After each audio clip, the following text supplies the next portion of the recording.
Chilli powder ಸಖತ್ ಖಾರ ಬಣ್ಣ ಮತ್ತು ರುಚಿ ಆಚಿ ಚಿಲ್ಲಿ ಪೌಡರ್. ಜನನಾಯಕನ್ ರಿಲೀಸ್ಗೂ ಮೊದಲೇ ವಿಜಯ್ಗೆ ಜಯ. ಜನನಾಯಕನ್ಗೆ ಮದ್ರಾಸ್ ಹೈಕೋರ್ಟ್ನಿಂದ ರಿಲೀಫ್ ಸಿಗ್ತಾ ಇದೆ. ತಕ್ಷಣವೇ ಯುಎಸ್ ಸರ್ಟಿಫಿಕೇಟ್ ನೀಡುವಂತೆ ಕೋರ್ಟ್ ಆದೇಶವನ್ನ ಮಾಡಿರೋದು. ಸಿಬಿಎಫ್ಸಿಗೆ ಸೂಚನೆಯನ್ನ ನೀಡಿದ ಮದ್ರಾಸ್ ಹೈಕೋರ್ಟ್ ಸಿನಿಮಾಗೆ ನಿರ್ಬಂಧ ವಿಧಿಸಿದ್ದ ಸೆನ್ಸಾರ್ ಮಂಡಳಿ.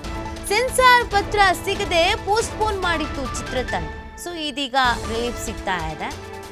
ಸಿನಿಮಾ ತಂಡ ಏನು ಅಂದ್ಕೊಂಡಿತ್ತೋ ಆ ಜಯ ಸಿಗ್ತಾ ಇದೆ. ಜನನಾಯಕನ್ ರಿಲೀಸ್ಗೂ ಮೊದಲನೇ ವಿಜಯ್ಗೆ ಒಂದು ಭರ್ಜರಿ ಜಯ ಸಿಗ್ತಾ ಇರೋದು.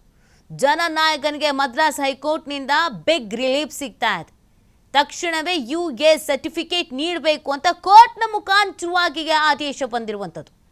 ಸಿಬಿಎಫ್ಸಿಗೆ ಸೂಚನೆಯನ್ನು ನೀಡಿರುವಂಥದ್ದು. ಮದ್ರಾಸ್ನ ಹೈಕೋರ್ಟು ಈಗ ಸರ್ಟಿಫಿಕೇಟ್ ಕೊಡಬೇಕು.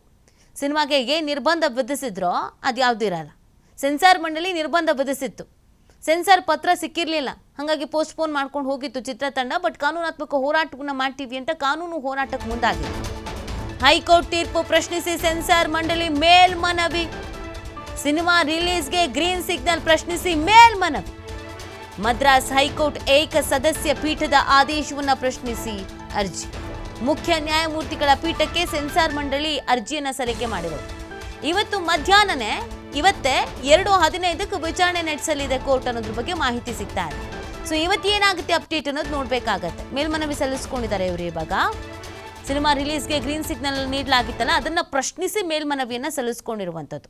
ಸೊ ಸೆನ್ಸಾರ್ ಮಂಡಳಿ ಈ ಒಂದು ಮೇಲ್ಮನವಿಯನ್ನು ಸಲ್ಲಿಕೆ ಮಾಡಿಕೊಂಡಿದೆ. ಇದೀಗ 2:15ಕ್ಕೆ ಅಂತ ಹೇಳ್ತಾ ಇದ್ದಾರೆ.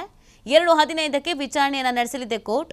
ಇಲ್ಲಿ ಏನು ತೀರ್ಪು ಬರುತ್ತೆ ಅನ್ನೋದನ್ನು ನೋಡಬೇಕಾಗತ್ತೆ. ಮದ್ರಾಸ್ ಹೈಕೋರ್ಟ್ ಏಕಸದಸ್ಯ ಪೀಠದ ಆದೇಶವನ್ನು ಎತ್ತಿ ಹಿಡಿಯುತ್ತಾ ಅಥವಾ ಸೆನ್ಸಾರ್ ಮಂಡಳಿ ಏನು ಕೇಳ್ಕೊಳ್ತಾ ಇದೆಯೋ ಆ ಕಡೆಗೆ ತೀರ್ಪು ಬರುತ್ತೆ ಅನ್ನೋದನ್ನು ನೋಡಬೇಕಾಗತ್ತೆ. ಈ ಹೈಕೋರ್ಟ್ ತೀರ್ಪನ್ನು ಪ್ರಶ್ನಿಸಿ ಇದೀಗ ಮೇಲ್ಮನವಿಯನ್ನು ಸಲ್ಲಿಕೆ ಮಾಡಿಕೊಳ್ಳಲಾಗಿದೆ. ಇಲ್ಲಿ ತೀರ್ಪು ಯಾವ ರೀತಿಯಾಗಿ ಬರುತ್ತೆ, ಯಾರ ಕಡೆಗೆ ಬರುತ್ತೆ, ವ್ಯತಿರಿಕ್ತವಾಗಿ ಏನಾದರೂ ಬರುತ್ತಾ, ಇದನ್ನು ಕಾದು ನೋಡಬೇಕಾಗತ್ತೆ. ಸದ್ಯದ ಮಟ್ಟಿಗೆ ಅವ್ರಿಗೆ ಸ್ವಲ್ಪ ರಿಲೀಫ್ ಸಿಕ್ಕಿತ್ತು, ಬಟ್ ಇಲ್ಲ, ಬಿಡ್ತಾ ಇಲ್ಲ. ಸೆನ್ಸಾರ್ ಮಂಡಳಿಯವರು ಮೇಲ್ಮನವಿ ಸಲ್ಲಿಸ್ಕೊಂಡು ಕೂತಿದ್ದಾರೆ.